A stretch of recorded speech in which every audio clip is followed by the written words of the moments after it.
Okay, I want to start off by giving all praises to Yahweh, Ba'ashem, Yahweh Shai, Ba'ashem, Rakah, Kodash. Double honours to the apostles and elders of Great Millstone, who teacheth the Bible in 100% truth. And shalom to the hopeful elect of the 12 tribes of Israel, starting with the 144,000, consisting of the Negroes, Latinos, and Native Americans in the land of the Americas, as well as the speckled bird, the Israelite foreigners living amongst the other nations. Shalom to you. We're seeing prophecy come to pass in a major way. There's many things going on at the minute. It's a very hectic world to live in. Many types of problems and dangers. However, what we're witnessing in terms of prophecies is pretty much the beginning of sorrows. The situations that you're seeing around the world at the minute, in terms of famine, war, rumours of war, inflation, economic collapse, civil unrest, people complaining about the borderless, the lack of border control. These are problems that are going to keep developing until we reach the day of the Lord. And this is all known as a time of Jacob's trouble, spoken of in the scriptures, a time of great tribulation. Now, over the last week, over the last year, for example, we've seen many. We've seen in America, we've seen an example of civil unrest in America, and now we're starting to see a lot of civil unrest lately in the UK. What's interesting about these two places is that these places are supposedly the most comfortable places to live. If you want to live that democratic lifestyle, you want to be free to make all the choices that you want, to live however you choose. And the best two countries in the world for that would be either the UK or America. Yet, 2024 is a hopeful year of Jacob's trouble, coined by Apostle Tahar. And these are the years that we're now starting to see civil unrest occurring in America and the UK. Before I move on, this all goes into 2nd Ezra chapter 15. It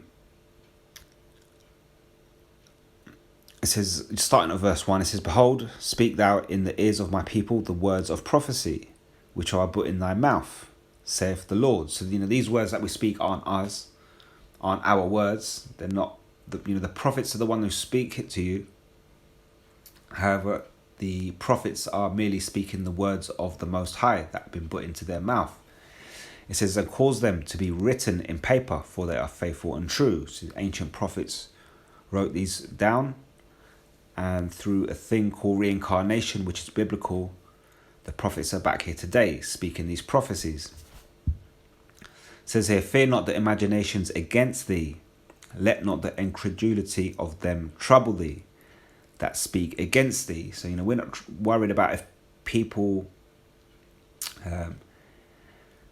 basically find the things we're saying incredible. Ultimately, we're speaking this prophecy. You've got the prophets that have been out here for decades, mainly the men of GMS, speaking of these prophecies, and people have not taken note. You go back 10 years ago, people didn't want to know about prophecy. However, come 2020, 2021, people were starting to ask questions. They're saying, well, hang on a minute, something's not right. And a lot of people started branding about terms like the end of days and Armageddon, so on and so forth, even though they probably didn't have the full understanding of what they meant. When you fast forward up until today and you look at the civil unrest that's happening, especially in the UK and America, people are starting to wake up, and now they're starting to pay attention to prophecy. I've noticed in people that, and maybe not religious, they don't know the truth, they don't know about Hebrew Israelites, but yet they can sense something is going on, something godlike or something biblical. We're heading into some sort of catastrophe.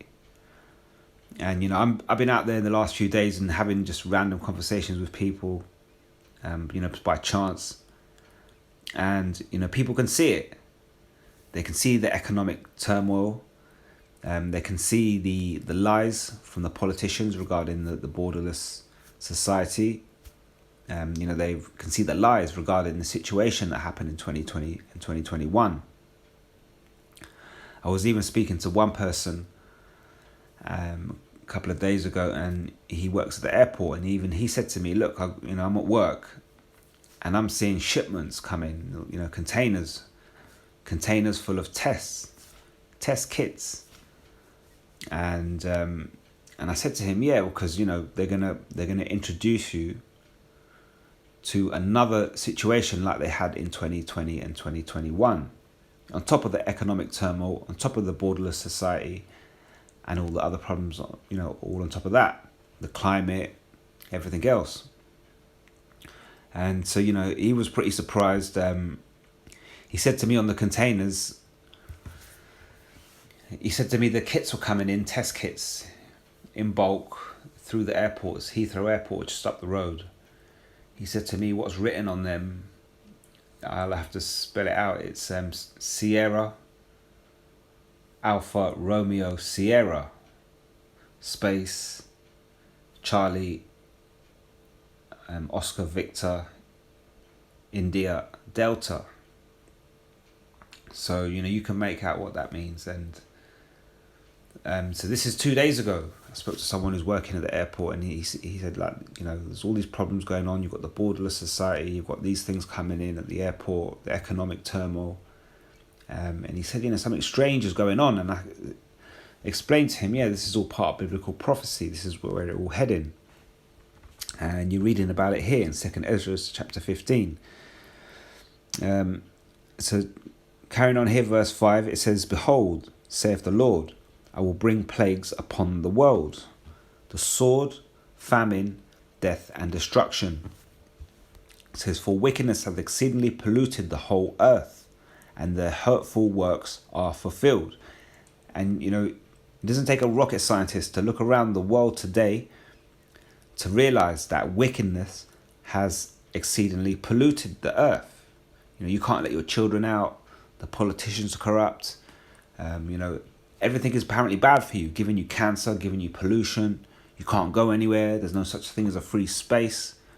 And you're paying through the roof for the small things that you have in life. And this is all down to the wickedness. The government want to pump you with chemicals, combinations. They're just making them up on the spot. They want to pump them with you. And they trick you into telling you that there's things out there ready to kill you. Pestilence, so on and so forth. And, this is all wickedness, the way that, the whole world is lying to the individual. As an individual, you grow up through life and, you get to 18, 19, 21, 30, 40, 50 years old. And you realize at some point you don't know anything. A lot of people stay in that bubble. They never really realize, but some people do. They grow up and they say, well, hang on a minute. It's just like a captivity, and that's exactly what it is. All the people out there paying taxes, working, whether you're a doctor, whether you're a cleaner, ultimately you're a slave to the system, the system which is owned by the banking elites. Therefore, saith the Lord, it says, I will hold my tongue no more as touching their wickedness, which they profanely commit. Neither will I suffer them in those things in which they wickedly exercise themselves. Behold, the innocent and the righteous blood crieth unto me, and the souls of the just complain continually. Mainly talking about the Israelites, the children of the Most High, who are under captivity, who are suffering the most. It says, and therefore, saith the Lord, I will surely avenge them, and receive unto me all the innocent blood from among them. Behold, my people is led as a flock to the slaughter. I will not suffer them now to dwell in the land of Egypt. Now, this is not talking about ancient Egypt. It's not talking about modern day Egypt. It's talking about captivity. When you translate the word back, it goes back to the word captivity. It says, but I will bring them with a mighty hand and a stretched out arm, and smite Egypt with plagues, as before, and will destroy all the land thereof. So The Most High saying he's going to destroy Egypt as he smite Egypt with plagues before. So we know ancient Egypt was destroyed, and there's a new Egypt. It's captivity, an ancient captivity, the land of, what they call ancient Egypt was actually called Mizraim. And, we were under captivity then. We're still under captivity now. The modern day captivity is under the Edomites. The Bible refers to it as, the modern day Egypt, or Nineveh, or, the modern day Rome, Babylon, the daughter of Babylon. So you've got many different names. The modern day society is not, it's not written for what it is. It's written in a coded way, and that helps to stop the Bible being banned altogether. But it says, but I will bring them with a mighty hand and a stretched out arm, and smite Egypt with plagues as before, and will destroy all the land thereof. And so that land that's going to be destroyed is America, Babylon the Great. Egypt shall mourn, and the foundation of it shall be smitten with the plague and punishment of that the Most High shall bring upon it. They that till the ground shall mourn, for their seeds shall fail through the blasting and hail, and with a fearful constellation. This is going into adverse weather patterns, and then crop suppliers are suffering. It says, woe to the world and them that dwell therein, for the sword and their destruction draweth nigh. And one people shall stand up and fight against another, and swords in their hands. And, the modern day sword is a gun. The sword pretty much represents a weapon. It says, for there shall be sedition amongst men, and invading one another. They shall not regard their kings nor princes, and the course of their actions shall stand in their power. And man shall desire to go into a city, and shall not be able, for because of their pride the cities shall be troubled, the houses shall be destroyed, and men shall be afraid. A man shall have no pity upon his neighbour, but shall destroy their houses with the sword, and spoil their goods, because of the lack of bread, and for great tribulation. And that's what we're heading into. What you're seeing now around the world, the fact that the comfortable parts of the world, America, the UK, are starting to see civil unrest in a major way. This is the beginning of sorrows. We're heading into a time called Jacob's trouble. And, from now on, things are going to start increasing in intensity and the rate at which they arrive. And this is all known as that Great Tribulation. It says, behold, saith the Most High, I will call together all the kings of the earth to reverence me, which are from the rising of the sun, from the south, from the east, and Libanus, to turn themselves one against another, and repay the things they have done to them. I'm not going to carry on reading there, but it eventually goes into speaking of World War III, involving Iran, so on and so forth. But just concentrating here. So this is biblical prophecy, and this is speaking of the time that we're living in now. It says, for the sword and their destruction draweth nigh. That's what we're telling you. When I say nigh, my estimation, within a year, things we're gonna be very close. You got to sort of look at it and think that we're at a stage where things are starting to get bad, and you got to sort of look at how things, when it starts to escalate, and one on top of the other, one on top of the other, on top of the other, you've got to realize everything's building up. The issues in the world, they're building up. It's all building up to a head. And it says, and one people shall stand up and fight against another, and swords in their hands. For there shall be sedition amongst men. Sedition, means speaking up against government powers, for example, ruling powers, and invading one another. They shall not regard their kings nor princes, and the course of their actions shall stand in their power. So that's what we're witnessing at the minute. In the UK, you've had this young girl that died last week. 2 young girls, I think, got stabbed or something. Far right, if you like, Edomite English people came out and started to protest over the weekend. There was a little bit of violence, and the police were called and they had to deal with it. And so yesterday, Wednesday the 7th, they were planning more protests or more rallies. And then what happened in the UK, as it says here, thousands of counter-protesters crowd outplanned the far-right rallies. And what you had in the UK yesterday evening is people coming out to, save their community. And they came out to show strength in numbers and to show that the far-right people, the Edomites, who were sick of the immigration, they were there to show them that, we're not going to let you do this in terms of numbers. So, this is what's going on. And you see reports on it. You've got to realise, the news sensationalise things. So they're making all these reports, there's trouble going on here, which there is. There's certain troubles in certain places. But some of these people are paid to create the trouble, and some people are just stupid enough to go along with it.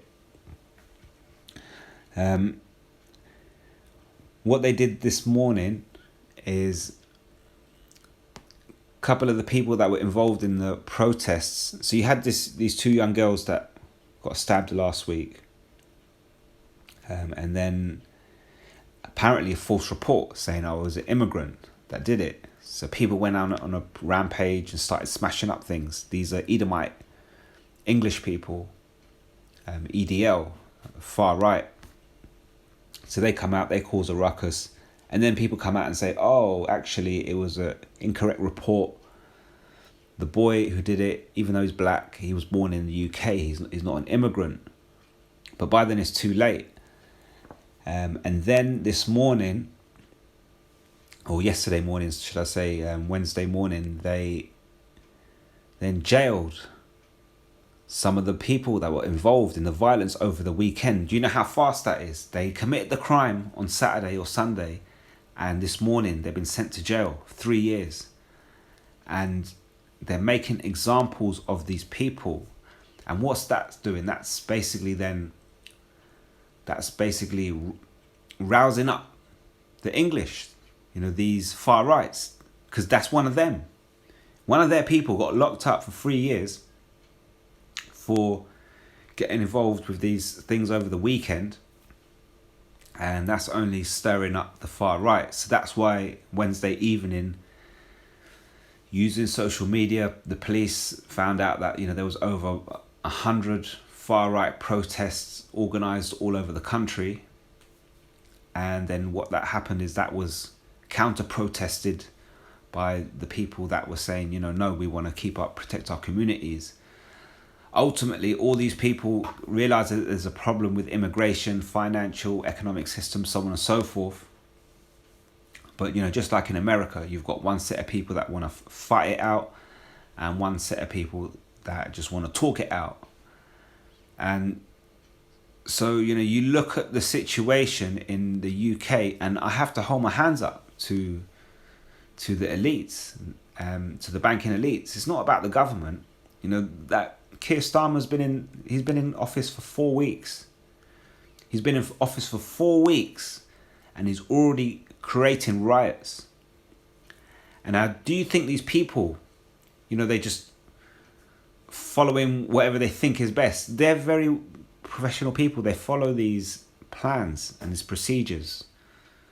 And so to come out, for example, to arrest these people that are protesting over the weekend, and then to lock them up this morning and just bang 3 years, a harsh sentence, just stuck 3 years on them straight away for punching someone. 3 years. Smash one window and you punch someone and you got 3 years for that. And so that's inciting the people to come back. And now so you see what they're doing. They're The government themselves are inciting. When I first started learning, prophecy and everything that's due to come to pass, I looked at the civil unrest and I couldn't understand how the Most High would get civil unrest in the UK. And, when you look at it now and you look at the way he's done it, it's genius. Because English people will tell you that they're the most civilized country in the world. They say, well, we got all the technology, we got all the information. America have that, but they're brash, they're rude, and they just fight all the time. Gun toters. That's how they see Americans. But English people see themselves as the most civilized people in the world. And so I always said to myself, well, how is the Most High going to get these people to fight against each other? And, ultimately he puts the spirit on these kings, these leaders, these prime ministers, these presidents, the banking elites. He put the spirit on the banking elites. The banking elites send in the prime minister and they give him a set of instructions. Keir Starmer has been in there 4 weeks and he's following it to a T. Now, really, this problem goes back a long way. It goes all the way back to 9/11 and the day that the towers blew up. You see, they created a divide back then. They created a divide between Muslims and Christians, or Edomites. And that divide was happening in America and in the UK. And so you've had this problem going on, for 20-something years. It got bad, then it got better. And now it's getting bad again. It's getting bad again because immigrants are flooding in the country. And so, the Edomites in England, they're not as clever as they think they are. So they go and protest it. These foreigners, there's too many of them. You go to certain towns and cities in the UK and they're just all Muslim towns. So they got fed up of that. But then now you've got these immigrants coming in. So they're just over the top. Granted, it's a small minority of people that are going out and protesting and fighting. You've got these two girls that got stabbed. So these English people have come out and protested. But technically they're in small numbers. They're very small numbers. But, we had riots here in 2011. And what's the riots that have been happening over the weekend? And nothing compared to 2011. All the TV do is sensationalize it. A girl got stabbed by a black boy. They put out a false report. He's an immigrant. They set off the far right to go out on the streets and riot. Then they go, he's not an immigrant actually. He's born in England. It's too late. They've already smashed everything up. Then you go and lock one of them people up for 3 years. They've done it really quickly. Fast-tracked him into court. He's already in jail tonight. All he did was punch someone and smash a window on Sunday. And now he's doing 3 years. So then they're inciting the people more. And then now what they've done is they've finally got the other side to come out and speak against, the opposite to the far right. The government are playing the people of the UK like fools. And they just fall for it. And a lot of these things are happening online. And eventually they're going to have to restrict online. So that will bring in, famine of hearing the word. That's what, again, another thing the scriptures tell you. But like I say, you go back to 9/11, you had this issue with the Muslims and this, that and the other. And then fast forward to today, we've got the problem with the immigrants. What the UK has had in the meantime is this person here. This is Tommy Robinson. Now, Tommy Robinson is straight up controlled opposition. He stands up for, say, the common Englishman, the rights of the Englishman, if you like. Like it says here, Tommy Robinson defends the small hats and far right rioters because they're defending it. His thing is basically against Muslims. You can see it here. That's his thing. So he makes his videos. It's all on social media. He puts his propaganda out. Every now and again, he gets arrested. All the English people are like, yeah, we love you, Tommy. We love you. We love you. He's like a mini Donald Trump. even nowhere near it, but he's doing that role.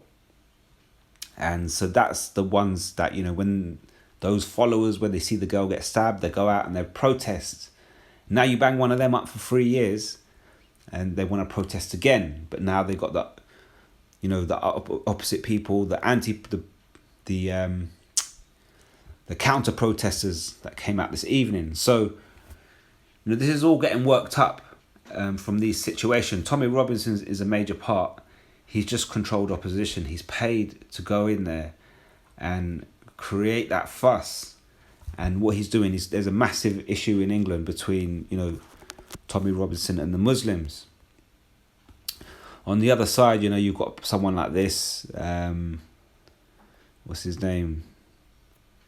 Shiraz Sawar. This guy here. Sky News helps us catch a convicted Islamist. This is Shiraz Sawar from Birmingham. He was convicted in jail for shouting Allahu Akbar and boom on his journey home from Dubai to Birmingham. In this video attached is Sawar brandishing a sword like a weapon in the middle of the street in public, totally ignored. So what did the scriptures say? People should die by the sword, and it's already starting. So he didn't do anything with it this time, but what's happened here. See, this is someone who's famous like Tommy Robinson, but on the opposite side. And you got these protesters, for the Islamic protesters, they go out. So you've got the far right English people protesting. Then you've got the British people who don't want no violence. They come out and protest and say, we outnumber you, we're not going to let you damage our community. But then you have the Muslims protesting. And so you have groups of Muslims going around and young Muslims and wrecking the joint. And, all this has come from 9/11. All this has come from paid opposition. People like Tommy Robinson, people like this. Shiraz. There even used to be a guy called Hamza. Was it Hamza? The guy with the one eye, the patch on his eye. England have had a history of these Muslims being here. Speaking about how they want to turn the world into a Muslim world. And then these English people say, oh no, we can't let them do that. They're taking over. They took their jobs. You see, these English people ain't really as clever as they make out they are. They call themselves the most civilized people in the world. But in some aspects, they're also the most dumbest people in the world. Because they think the government is there for their benefit. And, what the government has done over the last 20 years has literally brought them to a confused state of mind. You've got people, arguing certain cases, certain things. They don't have all the facts. And ultimately, it's just one big mess. But that's what they want. The banking elites want that. Just like they do in America.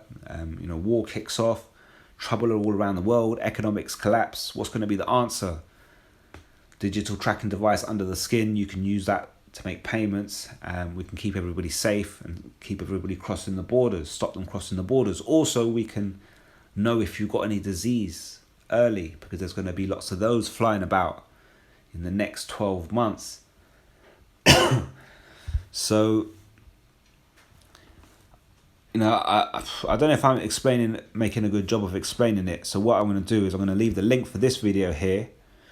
They'll go through, certain events. You see certain pictures, certain people. You kind of build up a picture from this video. I'm going to leave the link for this one. This is Sky News. They pretty much went into it. They did that at the end of the day, at midnight, at the start of Thursday, the 8th of August. They're looking at the front pages for the next day. So they're summing up the issues that were happening in the protesting last night. And I'm going to leave this one. This is UK riots, police brace for unrest as far-right plan 100 gatherings. That was a news report before the protesting started during the day. This is Channel 4. Channel 4 here, Sky, and then this guy here, We Are the Media. And the reason why I'm putting those 3 videos up, because I want you to watch them, especially the Channel 4 News and the Sky News. These two here, and you'll see it for yourself. You've got all these famous people, these politicians who are going up, making statements, then retracting their statements. Nigel Farage is saying things, and then when the riots start, he says, "Oh well, I've got nothing to do with the riots."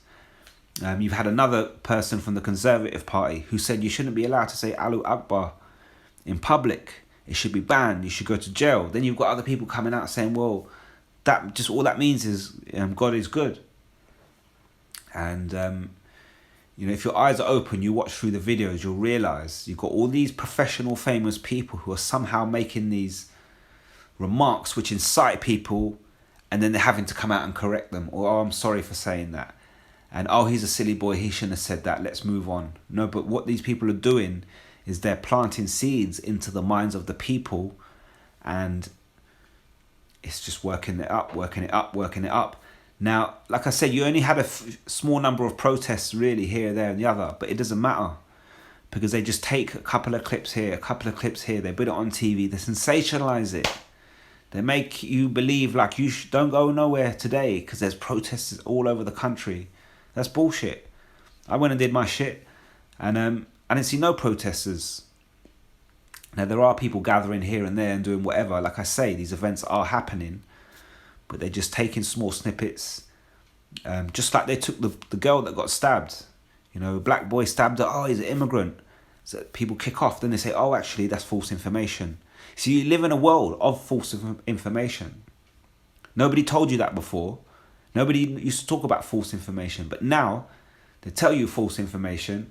Oh, we live in a world that false, fake news. But fake news is designed to plant seeds. They designed fake news to plant seeds in your mind. Fake news has a purpose. You come over to my house and I say, this man here sitting here, he really likes you. I've planted a seed in your mind, and it's a good seed. But if I tell you, look, you come to my house, you sit next to this man, I say, this man, he told me before you got here, he doesn't like you. I planted a seed in your mind. If I then say, actually, I was wrong to say that, I shouldn't have said that, I was only joking, it doesn't matter. The seed's already planted. Now you're still looking at that guy thinking, did you really say that though, before I got here? And that's all they've been doing. And this is all to, like I say, to, order out of chaos, a breakdown in society. You watch the next year what happens, and it's all leading us towards the MOTB, Revelation chapter 13, the device placed under the skin. One other thing I want to say is, this is the work of the Most High. So you look, when I said 2023 January, I said, look, World War III is coming. It's all going to come by 2026. And then 10 months after that, it was last October, and you had the situation in the Middle East. That was a major event. Everybody realized, oh, the Most High is starting to move. And then, yesterday, August the 7th, was 10 months since October the 7th. So now you start to see a pattern, and things have definitely increased. You've noticed it. It's a huge difference in what you notice in the last month or so to what you notice, in the last year. And so you think now in another 10 months, which is June, where are we going to be in June? We could be ready at that point where they're ready to introduce that chip. Devil knows that he has a short time, so towards the end, he's going to have to speed it up. Now, what it is, this is the Most High bringing judgment. This is what I refer to as Al-Shaja.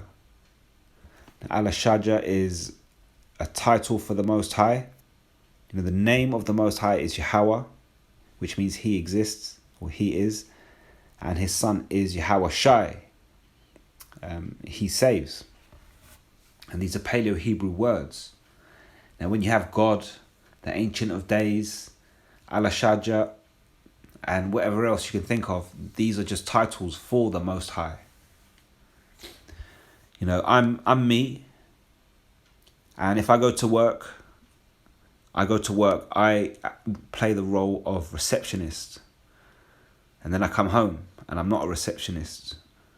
Sometimes people bring their cars to me and then I play the role of a mechanic.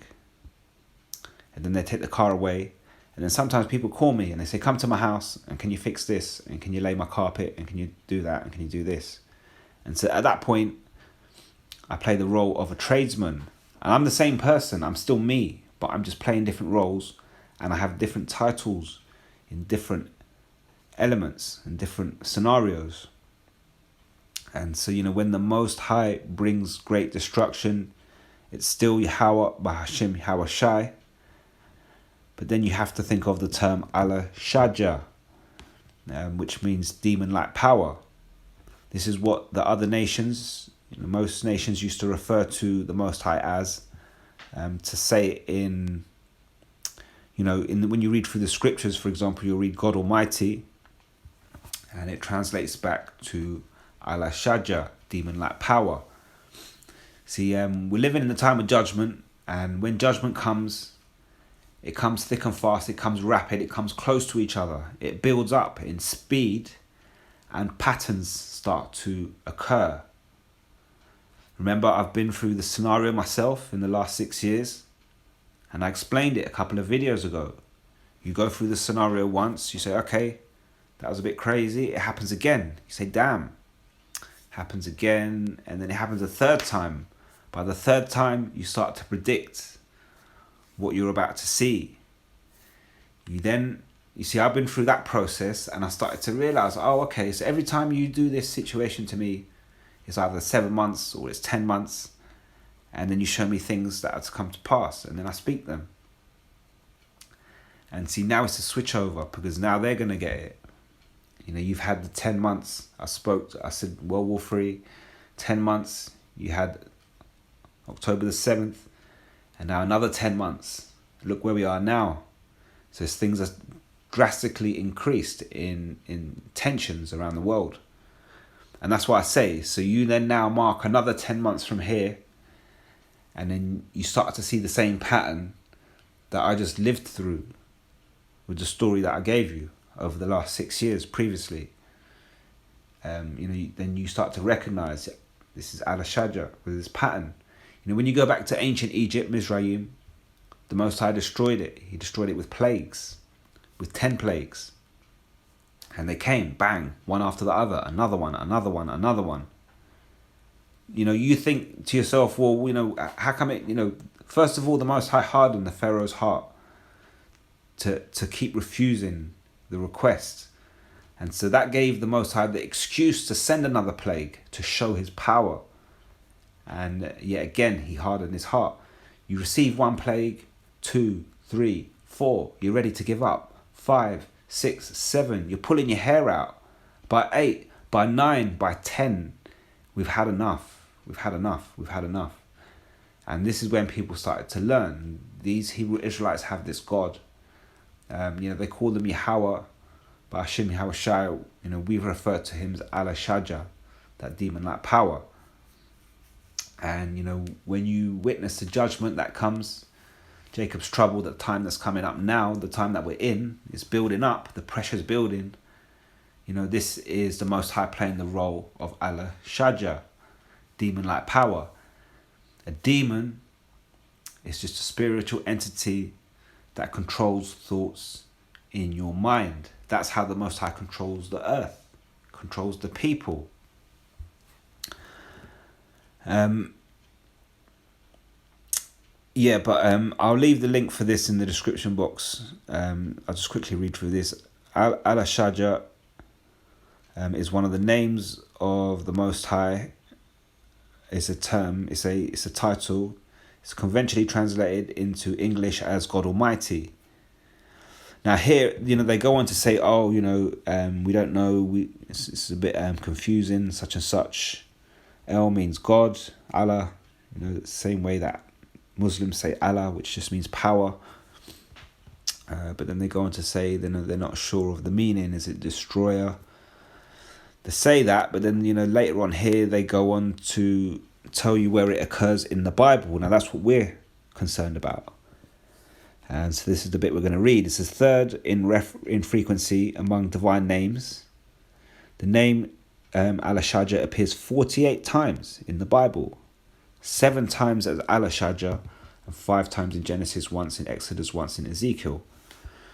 The first occurrence of the name comes in Genesis 17:1, when Abram was 99 years old. The Lord appeared to Abram and said to him, I am Al-Shajah. Walk before me and be blameless. Similarly, in Genesis 35:11, the Most High says to Jacob, I am Al-Shajah, be fruitful and multiply.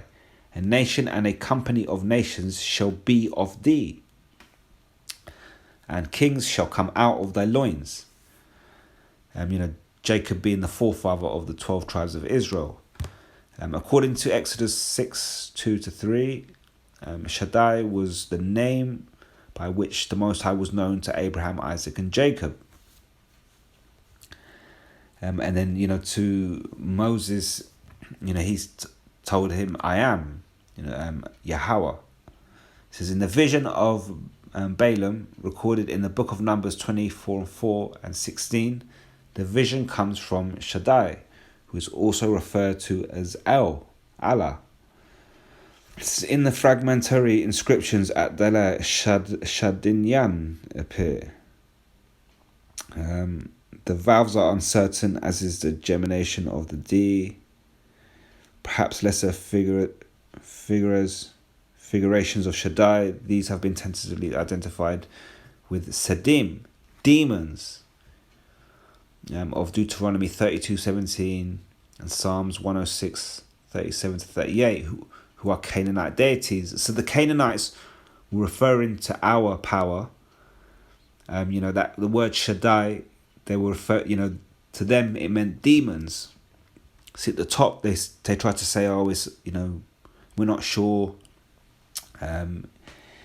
It's a question mark over what the real meaning is. But here they go to show you, when you go to the scriptures, the Canaanites referred to Yahweh as Shaddai, Al-Shaddai, Al-Shajah, basically the proper pronunciation, Al-Shajah, which is demon, Shajah, demon, and Allah, God. So demon-like power or demon god. His name Shaddai is often used in parallel to El later in the book of Job, once thought to be one of the oldest books in the Bible, though now more commonly dated to a later period. The Septuagint often translates Shaddai or El Shaddai or Al-Shajah just as God or my God. And at least one passage, Ezekiel 10:5, it is transliterated. I can't read that. In other places, such as Job 5:7, it appears as Almighty. And the word features in other translations as well, such as the 1611 King James Version. We usually use the 1611 King James, and we go back on the blue letter. We go back to the Paleo-Hebrew in the Old Testament, and that's where you'll find what they refer to as God Almighty or Allah Shajah. So if you're new, you can kind of delve into that a bit more.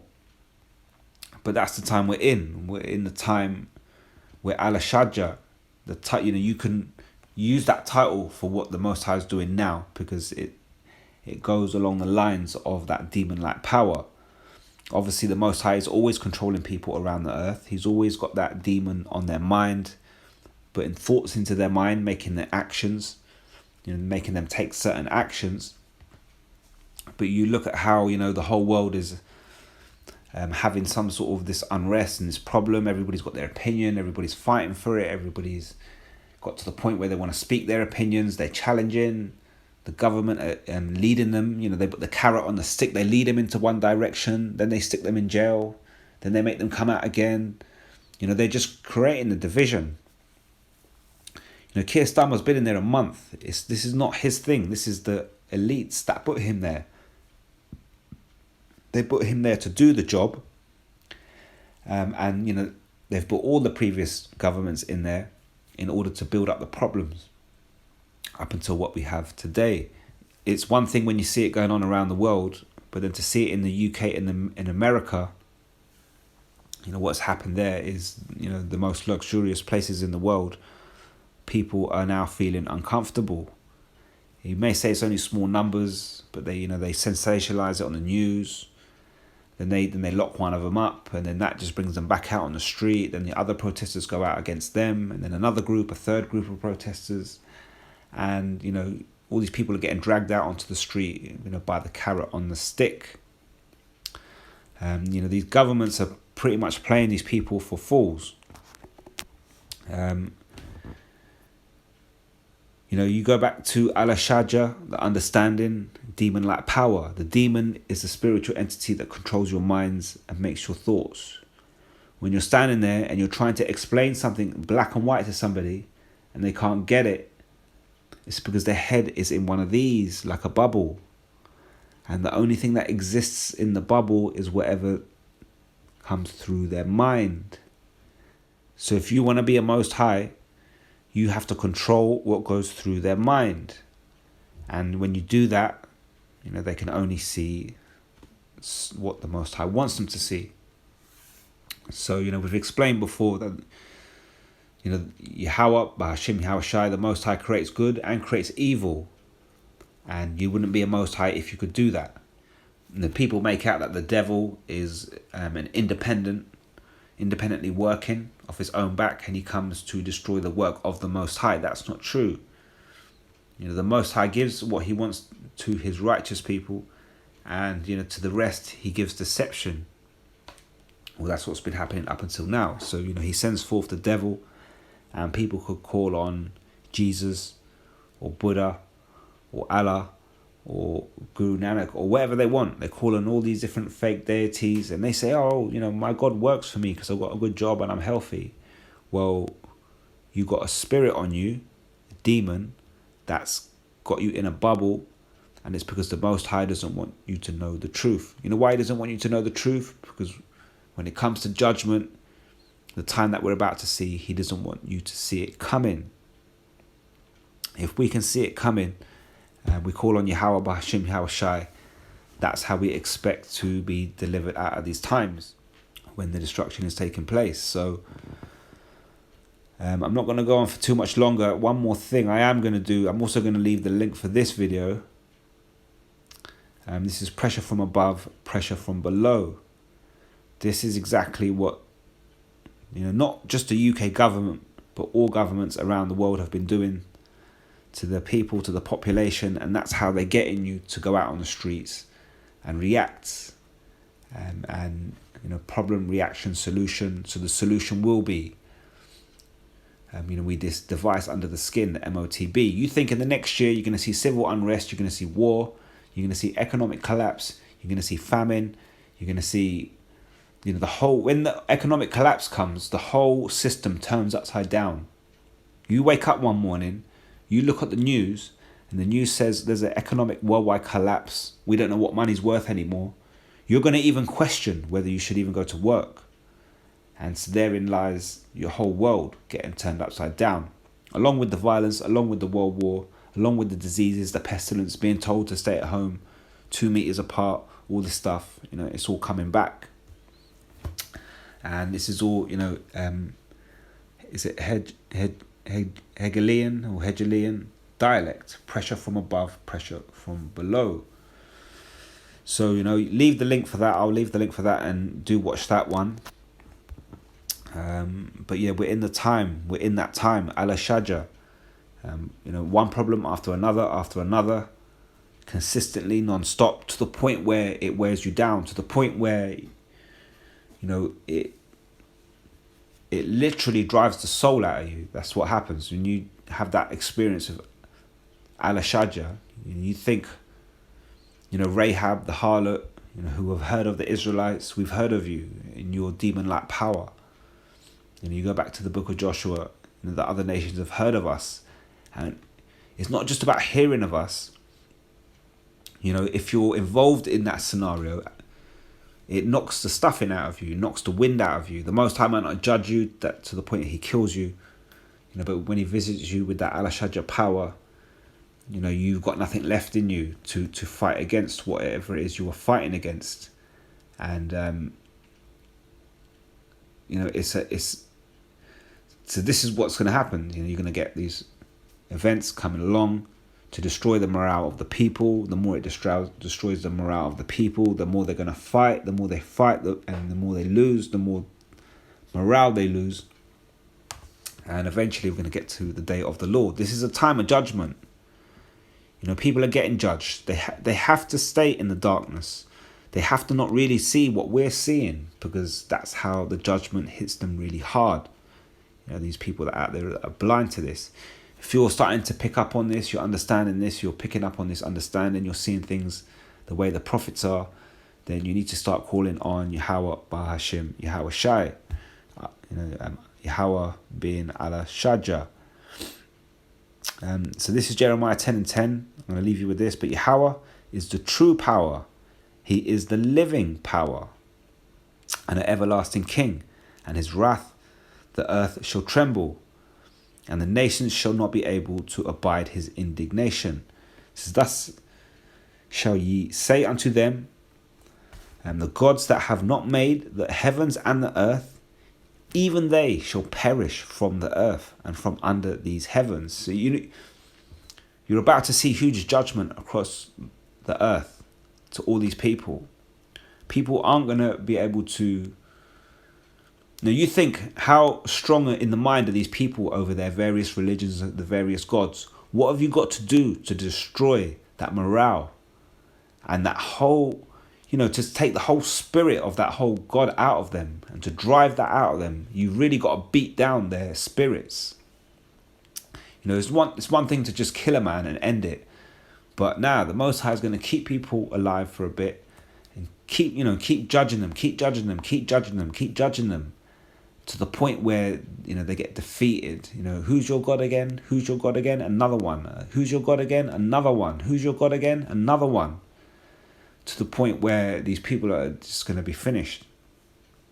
You think about, like I say, the plagues in Egypt. 1 plague, 2 plagues, 3 plagues, 4 plagues. 4 plagues is enough. 5, 6, 7, you're scratching your head. 8, 9, you're like, by 10, surprised you never committed suicide. Because you're expecting number 11 to come, even though it didn't come. 10 was enough. The Most High, when the Allah Shajja comes, it comes in those numbers. 10, 7s, 3s. It shows you. It repeats. And then every time it repeats, the intensity repeats. And then, ultimately it gets to the point, that pinnacle. And we're about to witness it. You're seeing the 10 months. You're seeing the 10 months. Now watch the next 10 months. And watch around you. Measure the times diligently. So Jeremiah 10:11. Thus shall ye say unto them, the gods that have not made the heavens and the earth, even they shall perish from the earth and from under these heavens.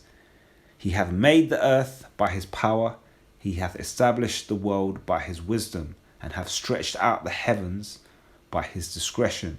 It says, when he uttereth his voice, there is a multitude of waters in the heavens, and he causeth the vapours to ascend from the ends of the earth.